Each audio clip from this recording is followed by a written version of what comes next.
Did it ever concern you that people thought you were a monster? Some people thought you were a monster. Yeah, that word monster never came into my thoughts. I think obviously there were maybe some of the younger players who were anxious about pleasing me or but afraid. But at the end of the day, if you look at Manchester United teams under my reign, everyone wanted to win. They're all inspired to do their best. We never were negative. We never went out to not lose a game. They expressed themselves, what top footballers you would expect in Manchester United. So there was no fear. So the monster thing doesn't really ring true, really, when you think about that. There's so much external pressure as well as internal pressure. When you see some managers nowadays that you still have a good relationship with, are you on the phone to them still? Are you handing out advice? Do you see them in situations and think you shouldn't have said that, or maybe take a step back here? I like watching the press conferences in the Sky on the Thursday and Friday.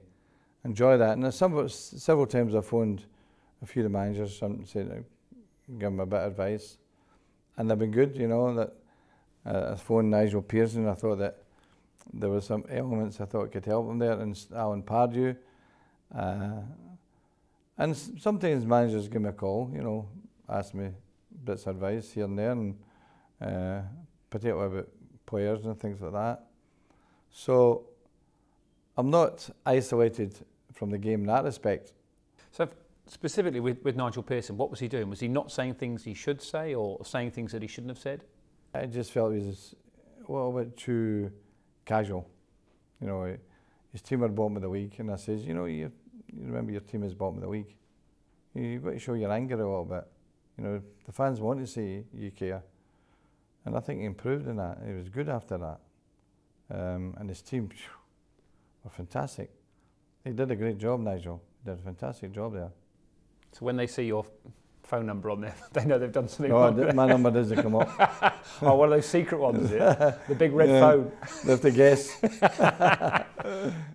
You also describe world-class players that you've worked with, and Cantona is one of those. You also mention, and there's only 4 that you say world-class players that you've worked with. You've got Cantona, you've got Ronaldo, Scholes and Giggs. Of all the players you've worked with, only those 4 were world-class in your eyes. What separated them from the others? Well, they made the difference. That's the thing, they can make a difference to a game. And the evidence is obviously there.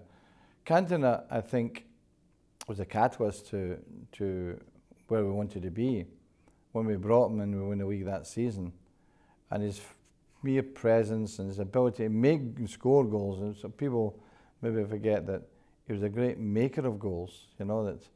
And of course, the younger breed coming through, like Ryan and Scholes, they were just fantastic players. And the thing about those two was longevity. I mean, they were, you know, is there other players who have played right through the whole stage of the Premier League and performed at the level that they have? They're none. They're absolutely none. And of course, Ronaldo was just a complete genius of a player. But there's a lot of players not on that list. I mean, and people would say, well, what about, you know, the likes of Keane, of Rooney, of Beckham, of Tevez, of Ferdinand, of Schmeichel? Great players, fantastic. And that was one of the great pleasures to work with them. Fantastic players. But you know, these players like Cantona and the Scholes, the Giggs and the Ronaldos, you know, they elevated themselves above all that, you know.